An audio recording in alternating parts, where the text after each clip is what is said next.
Welcome to this podcast of Crossing Barriers, Building Friendships, a podcast of Peace Lutheran Church in Spring Hill, Tennessee. Our guest today is Eric Atkins, and he is one of the co-chairs for the Tennessee chapter of the Poor People's Campaign. Eric, would you tell us how the Poor People's Campaign got started? Well, originally, the Poor People's Campaign was begun in 1968.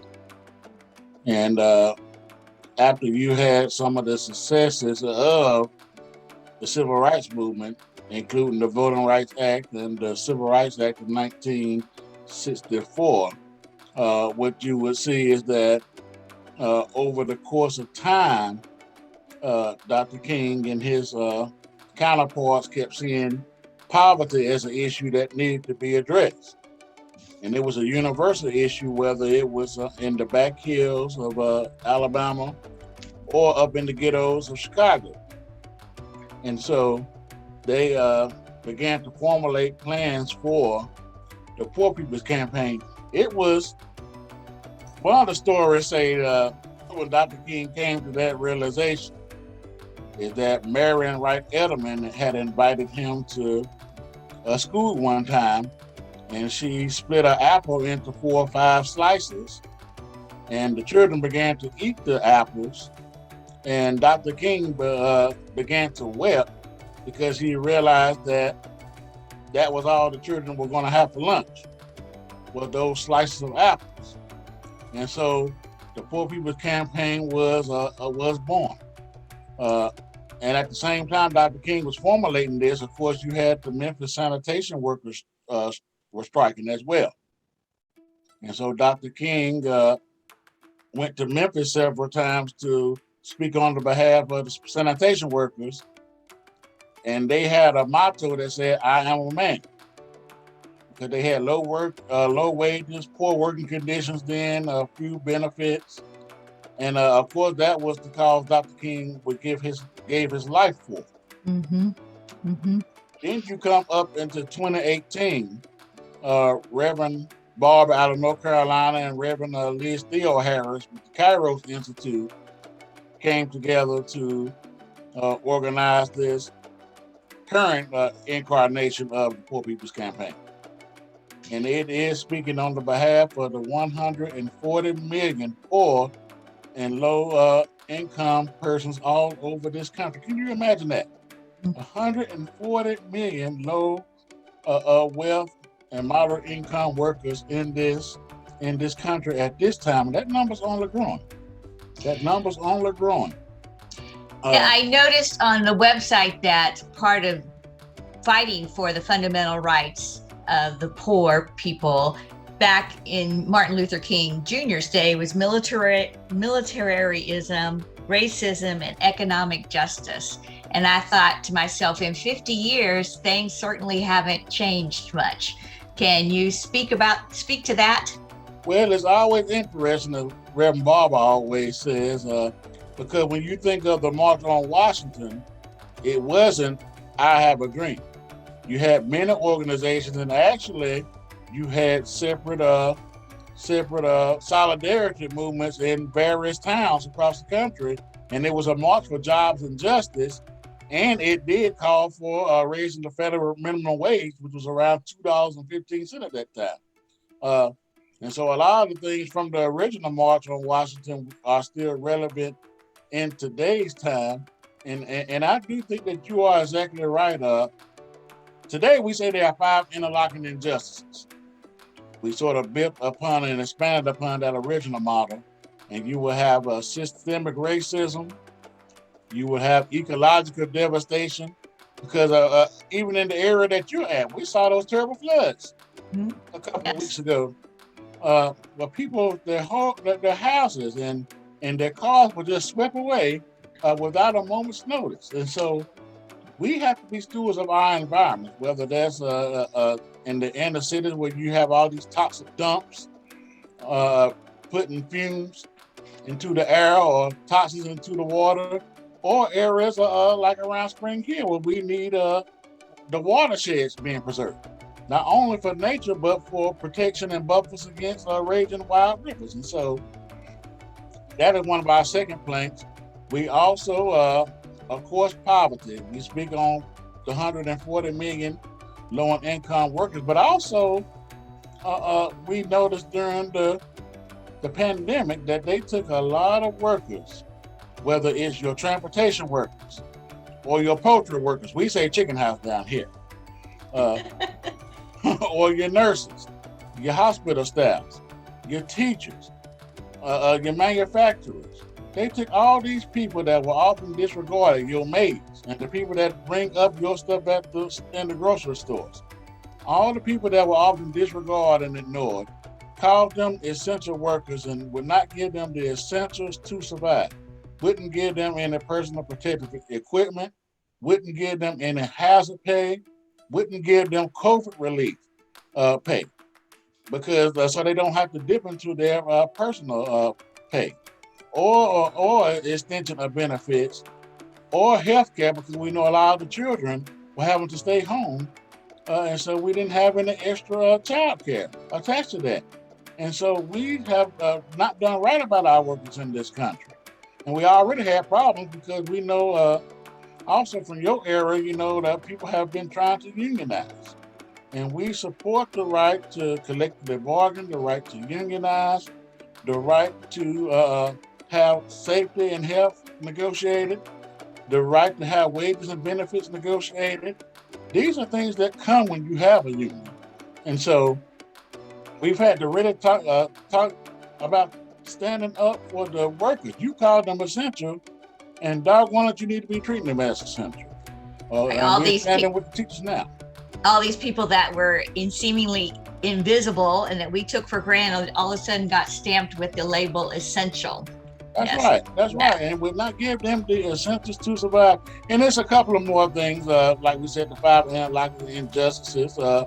We really stand against the false moral narrative, whether that's in a religious sense or a societal sense. You should not be invoking things that are atypical or anti-moral and standing on moral grounds over these things. And so we reject these false narratives that they put out. We believe that we have to tell our own narratives and let people speak for themselves on the ground to directly impact people. And we also stand for just immigration too. And so that those are the five interlocking injustices that we stand for today. So I heard the five were racism, ecological Racism, devastation, poverty, the false moral narrative, and immigration are the and five trends. ecological What specifically is happening in Tennessee with the Poor People's Campaign? Well, one of the bigger initiatives we had to stand up against and help the MCAP out of Memphis Coalition Against the Pipeline. You know, it was a Texas oil company that was trying to build a pipeline all the way from Texas up through the historic box car neighborhood in Memphis. And that was directly through poor and directly impacted people's neighborhoods. And they wanted to build this pipeline.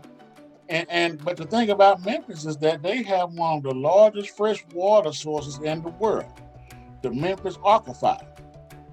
And so you had a group of citizens in Memphis, and matter of fact, they are still, I just saw a meeting yesterday, they are still meeting in Memphis over this issue because the politicians and the big firms and corporations were going to sell the people down the river. They were going to build this pipeline right through one of the largest freshwater sources in the world, right next to the neighborhoods. Now, you might call them poor neighborhoods, but people live there. And people have been there for 150 years. And so we had to join NCAP and the big coalition they built in Memphis in opposing this pipeline. And we're happy to report that they backed off of allowing that pipeline to come through. Even former President Gore got involved in this issue. But we had to oppose that. Another thing that we did, we know that we had this debate against critical race theory in the legislature. And so what we did, we were really opposed to distorting our history. We think history ought to be told accurately. It ought to be left to the teachers who designed the lessons and curriculums. And so, since they want to learn about history so much, we sent them slave narratives to the legislature because we wanted you to get your information right. And one of those books we sent them was Roots. And that's because Alex Haley, the author of Roots, was from Tennessee. His family was from Hennon, Tennessee.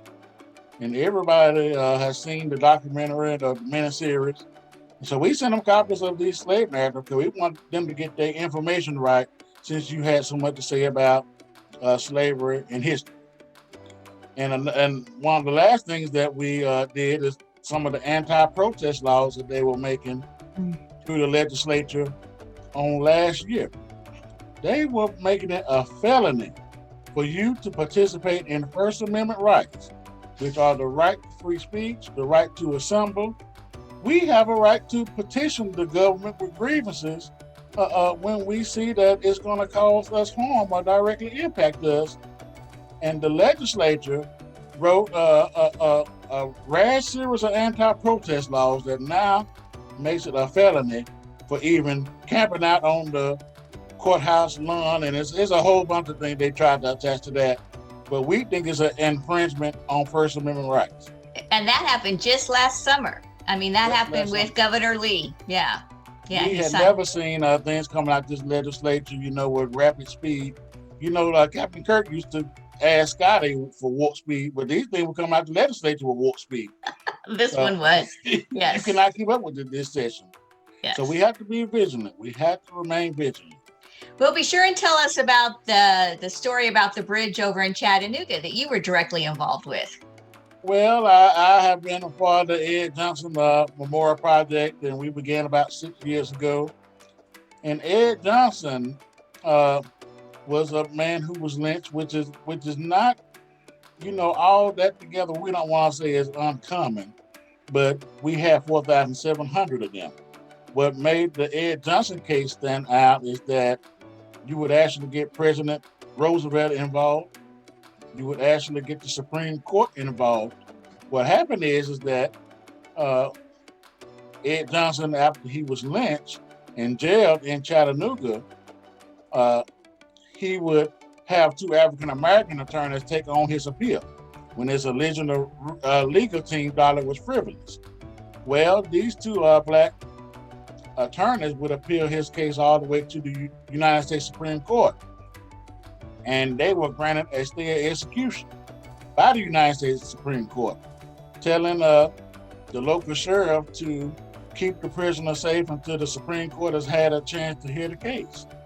Well, that enraged the mob back in Chattanooga that the Supreme Court would even get involved because they had not been involved in the state criminal court case. And so with the mob enraged, they lynched Ed Johnson in defiance of the Supreme Court. And when that occurred, President Theodore Roosevelt launched an immediate federal investigation. And for the first and only time in its history, the Supreme Court conducted a criminal court case. They've only done it once, and that was the case of U.S. versus Shipp. And they would hold the sheriff and 5 of his deputies in contempt of court. And so those were some of the significant aspects of the Ed Johnson case, is that the Supreme Court got involved, that the president got involved, and that somebody was held accountable for an unjustified lynching. And Ed Johnson, even when he was being lynched, he didn't hate the crowd. He had been baptized the night before his death, and he told them that where he had once had hate, now he had love, and he had a changed heart. And as he hung on the Walnut Street Bridge, and they asked what his last words were, God bless you all, I am innocent. And with that, Ed Johnson, they riddled his body with bullets, and he's passed on to the ages. But we were able to successfully get a memorial built in Chattanooga in his honor and in his attorney's honor, and that recognizes the intervention by the United States Supreme Court. And we didn't do it out of hate or malice. First, we wanted to raise the awareness of the story. We wanted to honor Mr. Johnson and his attorneys. And then it was a sign and a symbol of, it was the power of people coming together and what community building should do. We should all be trying to advance this society and building a more perfect union. And we should do it with love and charity and lifting up our fellow man. And so when we think of this memorial, we think it's going to be a sign that we are far better off together than we are divided. And we're just so happy it's built. Include the significance of the bridge. Well, the Walnut Street Bridge is, at one time, it was the world's longest pedestrian bridge. People walk on it every day. They walk their dogs. They exercise on it. It was a threshold bridge, which is few of those remain architecturally, and so it's really an iconic symbol of the Chattanooga area, along with the Tennessee River and Lookout Mountain and Rock City and all those things that you would think of with Chattanooga. And so that's the significance of the bridge. So you've talked about some of the events that you've been involved with. What are some upcoming events that you're hoping to either get people motivated around or involved in? And what are some upcoming issues that we need to be aware of? Well, the top issue on our agenda right now is voting rights. We are very fearful that if we go into 2022 without having solidified the right to vote for everybody, that we're going to see a lot of these shenanigans that we start to see in 2020 play out. First of all, we're still in the midst of a pandemic. And so a lot of those remedies like we had, such as mail-in voting, drive-through voting, extension of early voting, we question why you can take those things away when we are dealing with a pandemic at worse levels now than it was last year. And of course, we see that some of these things have voter ID. And we question that too. Now, why can you take a hunting license and 5 different type of other licenses and vote with and not a college ID? And so we have questions over that. And so we are saying end the filibuster, because we had 2 pieces of legislation in Washington, the John Lewis Act and the For the People Act, which has sort of been revised right now. But we want those full provisions of the For the People Act, because we know that it's racist gerrymandering. We know that they try to cut early voting at spots. They try to close polling places and make it more difficult to vote. They try to take away mail-in voting. And so in this filibuster, because one person should not be able to decide the fate of voting for hundreds of millions of Americans. And then we want those full provisions of the For the People Act passed, the John Lewis Act passed, and we want it to be sanctioned and restore the Voting Rights Act.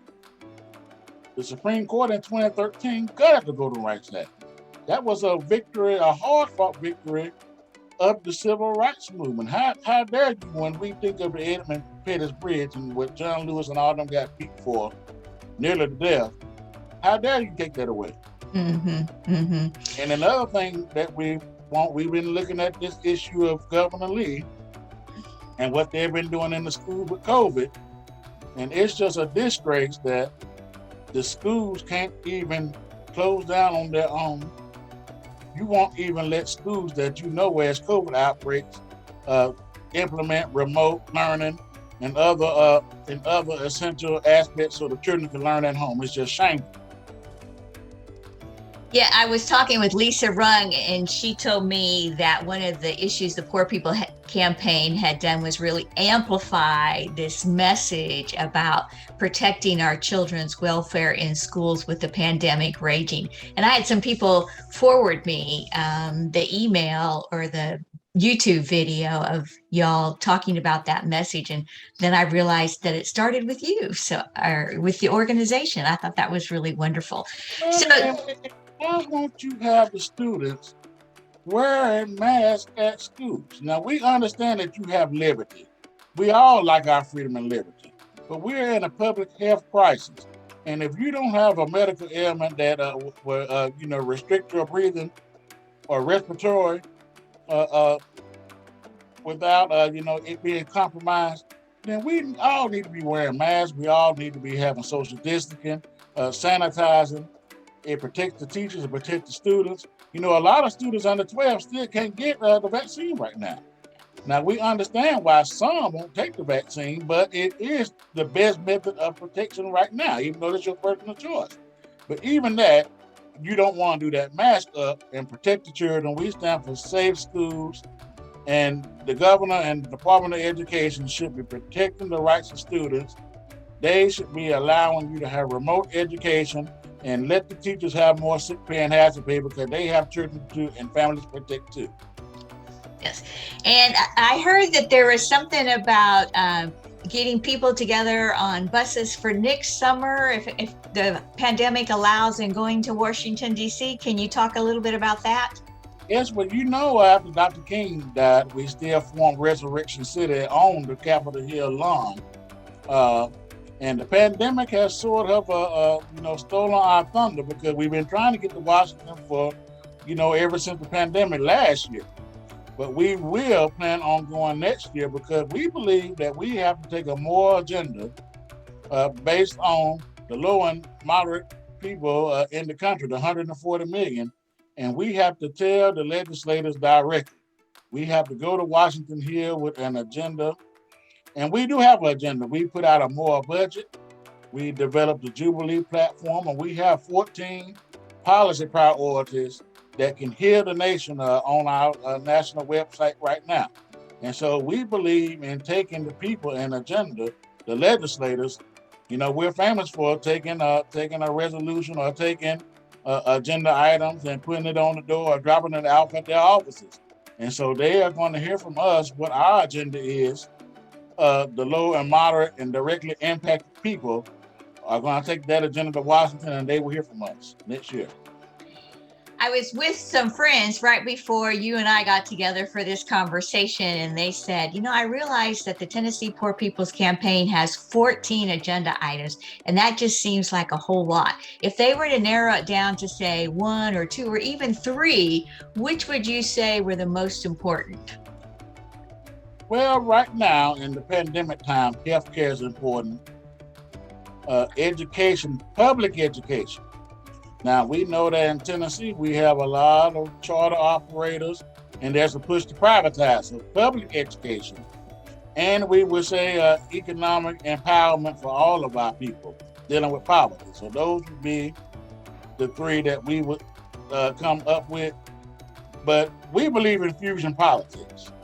And what that says is that we might not necessarily agree with the issue that a group or organization promotes, but we know who are on the other side opposing us. They are ALEC, they are the Heritage Foundation, they are the Koch brother, Charles David is no longer with us, and they are some of these big political action committees that are pushing the agenda against low income and moderate Americans. And so if they're going to be united against us, reason dictates that we be united and having a common agenda opposing them as well. And when you say we believe in fusion, it just goes to add that the issue of poverty is multifaceted. You really have to be willing to tackle all the issues instead of just kind of focusing on one.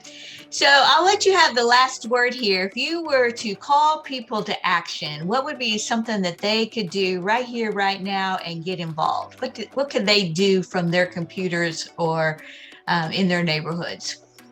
Well, we know that we're still dealing with pandemic times, so we're not doing a lot of on-ground activities, but we can all send emails and letters to our legislators, to the governor, to your U.S. representative, and also at home locally. You should be advocating in your county commission and in your mayor's office and your city councils. And so we must write either by email or physical letter. We must make phone calls. We must keep other people informed of what's going on. And those are just some of the simple things that we can do. Phone banking, text messaging has become very big right now. Those are just some of the simple things that we can do right now to help spread our message, to help advocate for some the just policies that we need in order for our society to advance. Everybody has a role and can be up and doing something. Absolutely. And also, the poorpeoplescampaign.org is another place to go to for information.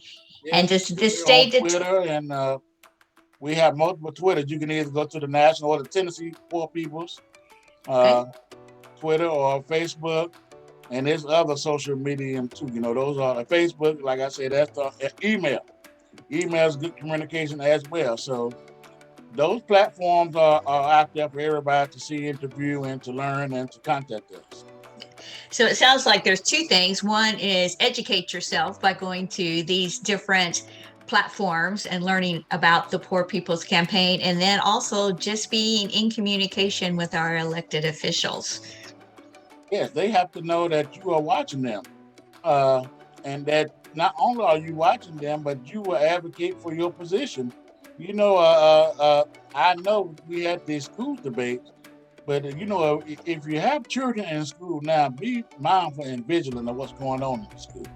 Yes. Even if you don't believe in universal masking, you should be knowing about social distancing, staggering lunch, doing temperature checks, how they keeping the school safe. And so those are some of the things that we have to do. Remain vigilant and remain active and advocate, advocate, advocate. Well, thank you so much, Eric, for being with us today. Really thankful that you took the time out of your schedule to educate me and our listeners. So, just in closing, what would you like to say? Well, the motto, well, we have a couple of mottos with the Poor People's Campaign. And the first motto is everybody has a right to live. And so we want you to be mindful of that. And that's why we're pushing for some of the issues that we push for, is because we believe everybody has a right to live. And then our closing motto is forward together, not one step back. And so that's what we hope that the people will take away as we are pushing for some of these issues, is that we must go forward together and not one step back. Awesome. Thanks again for being here, Eric. We really appreciate it. Hope you have a good rest of the day.